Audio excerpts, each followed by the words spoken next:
Miguel Luzárraga, Managing Director para Iberia de AllianceBernstein. Miguel, muy buenos días. Buenos días, Eva, un placer estar aquí contigo. Yo el placer es mío de recibirte aquí en este plató y además en un contexto muy interesante, un escenario de mercado actual que yo creo que merece la pena arrancar, ¿no? Mirando a cuál es ese contexto, cuáles son las perspectivas para los próximos meses que tenéis desde AllianceBernstein. Bueno, ya sabes que nos gusta a nosotros empezar siempre hablando de ver las cosas desde el horizonte y no ver, digamos, el corto plazo.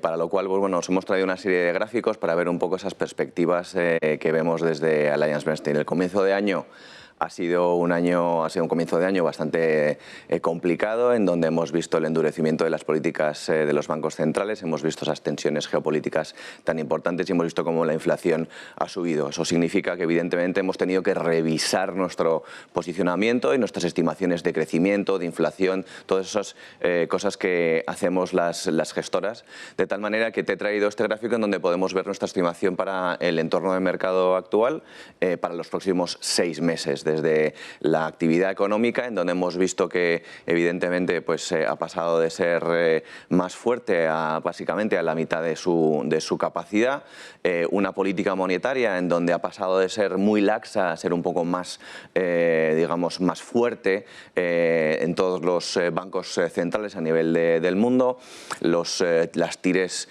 digamos, subiendo, las tires globales subiendo en todos los mercados, inflación, como bien sabemos, está en unos niveles muy altos. De hecho, pues bueno, se estima que para los próximos 12 meses el consenso de mercado estima que sea por encima de ese 6%. Sabemos que en Estados Unidos está un poco más desbocada, pero sí que es cierto que se está tomando cartas en el asunto, como pudimos ver ayer con esa subida de 50 puntos básicos de la FED. La política fiscal, pues sí que es cierto que seguimos con una política fiscal de estímulos, pero también se han anunciado una serie de medidas para paliar o de reducir esas ayudas fiscales por parte de los distintos bancos centrales. Y por último, que también es uno de los factores importantes a tener en cuenta, pues el dólar, cómo se ha reposicionado a un dólar más fuerte en unos niveles que no veíamos desde hace mucho tiempo. Una clara explicación y además los medidores que lo apuntan muy bien, Miguel. Muy claro queda. ¿Qué expectativas, por tanto, de crecimiento económico manejáis para este año desde AllianceBernstein? Bueno, yo creo que, como te digo, yo creo que la situación, bueno, no te quiero decir que ha cambiado, pero sí que es cierto que tenemos que ver un poco cómo puede cambiar de cara al futuro. De tal manera que en esta tabla que tenemos aquí podemos ver las distintas economías, tanto la economía global, países industrializados, países emergentes, Estados Unidos, la zona euro, Reino Unido, Japón y China. Y luego tenemos también el crecimiento, tanto el crecimiento como la inflación, los tipos a largo y los tipos a corto, perdón, y los tipos a largo. Esto es, digamos, como lo veríamos en este entorno actual, de tal manera que vemos las estimaciones tanto de finales de año, de este año 2022, así como las estimaciones de finales de 2023. Y podemos ver que hay una ralentización, digamos, en términos de crecimiento en todas y cada una de las áreas geográficas que tenemos aquí descritas, de tal manera que si ponemos como por ejemplo Estados Unidos, vemos un crecimiento estimado para este año de un 2,8%. Sí que es cierto que todas estas situaciones actuales pueden mermar un poco ese crecimiento, pero nosotros no pensamos que a día de hoy no manejamos una situación de recesión en Estados Unidos, pero hay que controlarlo mucho y tenemos que ver esas políticas monetarias cómo pueden ir afectando a la economía americana. En la zona euro vemos un crecimiento un poco más controlado, menor que el de Estados Unidos, de un 0,5%, pero bueno, vemos que la tendencia es que vamos a encontrar este bache que nos está frenando sobre todo estos niveles de inflación que vemos aquí en la parte central de la tabla, en donde, bueno, pues básicamente vemos que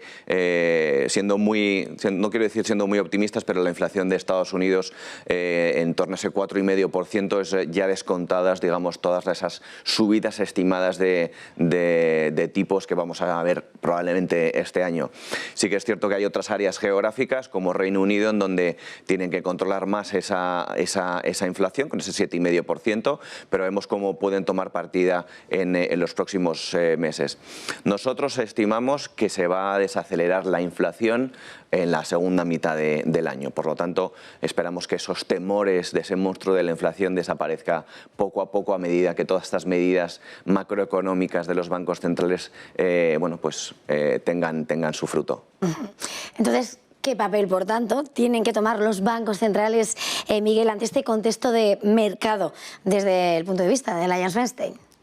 Bueno, para responderte a esta pregunta hemos traído este gráfico también muy interesante en donde vemos cómo los bancos centrales están todos muy bien alineados desde un punto de vista de la dirección, pero no en el paso ni en el ritmo. Por lo tanto, vemos cómo hay unos que están más rezagados que otros por la necesidad o por la situación que tenga, como le sucede a Europa, y otros están mucho más avanzados, como pueda suceder tanto en Canadá como en Estados Unidos, ¿no? Sí que es cierto que en este gráfico, bueno, esta tabla de la izquierda, podemos ver cómo los bancos centrales, todas esas medidas, digamos, de política monetaria, cómo las están implementando en su economía y esos números de subidas que se estiman en el mercado para finales de este año, ¿no? Que es esa segunda columna que tenemos en esa tabla de la izquierda. Sí que es cierto que el mercado, según el spread, pues ha estimado que a finales de año podamos tener, digamos, unas subidas de tipos más agresivas y, bueno, pues vamos a ver si eso es así o no, pero sí que es cierto que vemos, unos niveles ahora mismo interesantes digamos, del mercado americano. ¿Cómo veis? Mira, y en este gráfico de aquí, perdona que te interrumpa, Eva, vemos los distintos ciclos en donde la curva de tipos, la curva del yield de los tipos se ha ido comportando. Sí que es cierto que hemos valorado, digamos, esta situación, todos los escenarios en base 100, de tal manera que el punto de partida es el mismo, y hemos visto cómo se ha ido desarrollando, digamos, esta curva de tipos en distintos periodos. Vemos los años 2014 al 2019, que es esa línea, digamos, más verde. La línea amarilla es la más extensa, en donde vemos desde el año 92 hasta el del año...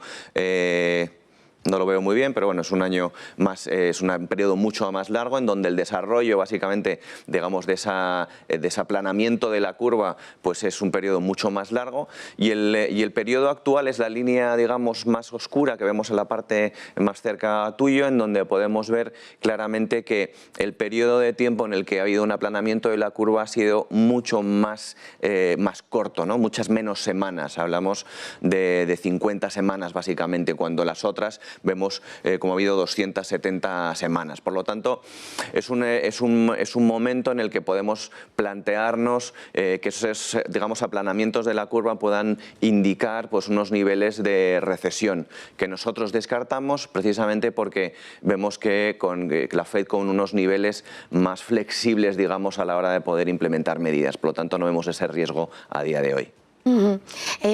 Hablando de esas, ¿cómo veis el high yield, Miguel, en este entorno del mercado? Y no sé si también, ¿no?, cómo se ha comportado ese high yield a lo largo de la historia con las distintas subidas de tipos. Para esta pregunta te he traído dos gráficos. Te he traído este primero, en donde vemos las valoraciones que se han complicado un poco, pero sí que es cierto que se han ampliado los spreads y las tires, digamos, han subido. Y como podemos ver en la parte de la izquierda de este gráfico, claramente no es la misma situación el 30 de septiembre del año pasado como a 30, digamos, de diciembre del año pasado y 31 de marzo de este año. Vemos como hay una dispersión mucho mayor efecto en los spreads en la situación actual, y eso te indica pues, bueno, pues unos niveles, digamos, de riesgo mayores. Sí que es cierto que para los que ya están invertidos puede haber sido complicado, pero sí que es cierto que para los que no hayan invertido pues puede ser un buen momento de entrada. Vemos en este gráfico de la derecha los niveles actuales digamos, del high yield americano en lo que se llama el yield to worst, que es digamos, el peor escenario de tires, y vemos cómo ya estamos en unos niveles de en torno al 6%. Por lo tanto, quien vaya a entrar ahora al carry que se lleva, es decir, el recorrido que se lleva, es decir, el yield que se lleva o la TIR que se lleva, como hay distintas palabras para esto, te las digo todas, pues se puede llevar un 6%, lo cual es muy gratificante teniendo en cuenta el high yield americano. Y sí que es cierto que para lo que me querías, esta segunda parte es muy interesante porque hablamos de cómo se ha comportado el high yield en distintos escenarios, y te he traído 14 escenarios distintos. Esos 14 escenarios distintos datan desde hace 30 años, desde el año 93. Por lo tanto, hablamos del año 83 al 94, como por ejemplo el primer ejemplo que vemos aquí, en donde bueno, pues, los treasuries americanos, que es la barra amarilla, pues se comportaron de una manera negativa, con un 4,3% de caída frente al high yield americano, que subió un 2%. Es decir, ¿esto qué significa? Que cuando suben los tipos de interés, el high yield americano suele ser un gran refugio. Y lo demuestran las barras azules hacia la derecha, porque cuando suben los tipos de interés, generalmente la sensibilidad del treasury americano, del 10 años americano, generalmente va a sufrir por esa duración tan intrínseca que tiene, digamos, este tipo de inversión, pero sí que es cierto que el high yield americano tiene una sensibilidad diferente, mucho menor a esas subidas de tipos de interés, y está demostrado en 14 ocasiones, bueno, mejor dicho, en 13 ocasiones, menos en la última situación de diciembre del 21 a marzo del 22, en donde el high americano se ha comportado peor, se ha comportado en forma negativa, pero no peor que los treasuries americanos. Sí que es cierto que es un periodo de tiempo pequeño, pero si hablamos del largo plazo y hablamos de las medias, vemos cómo ese es el high yield americano. Se ha comportado en media en periodos de subidas de tipos de interés con un 11,2% de rentabilidad positiva, y el treasury americano ha caído un 3,1% en esos mismos periodos. Menuda evolución. ¿Qué idea, por tanto, de inversión, Miguel, proponéis desde Allianz Bernstein para que el inversor se encuentre tranquilo en en esta situación económica? Yo creo que hay que valorar un poco la situación actual desde un punto de vista de los inversores que tienen un mayor, digamos, aversión al riesgo, es decir, los que no pueden tolerar ese riesgo, tienen que invertir en algún sitio. Yo creo que para ese tipo de inversores lo que necesitamos es diversificar lo máximo posible y buscar las tires en mercados en donde no haya tanto riesgo ni geopolítico ni riesgos, digamos, desde un punto de vista de esas subidas de tipos. Para lo cual hemos traído estos gráficos para intentar hacer ver a la gente que invertir en el high yield americano pues, no es tan preocupante, sobre todo por los últimos acontecimientos que hemos visto. De tal manera que vemos cómo productos en corta duración, es decir, con poca sensibilidad a los tipos de interés, le puede venir bien, e inversión en high yield también le puede venir bien. Es decir, encontrar esas tires positivas en distintas áreas geográficas desde un punto de vista y un prisma global. Para lo cual nosotros invertimos en el AB Short Duration High Yield, que es un fondo de high yield global de corta duración. Pues apuntado queda. Miguel Uzarga, Managing Director para Iberia de Allianz Bernstein. Ha sido un placer haberle tenido aquí en plató esta mañana. Que sea pronto la vuelta. Feliz jornada y feliz negocio. Muchas gracias, Eva, igualmente.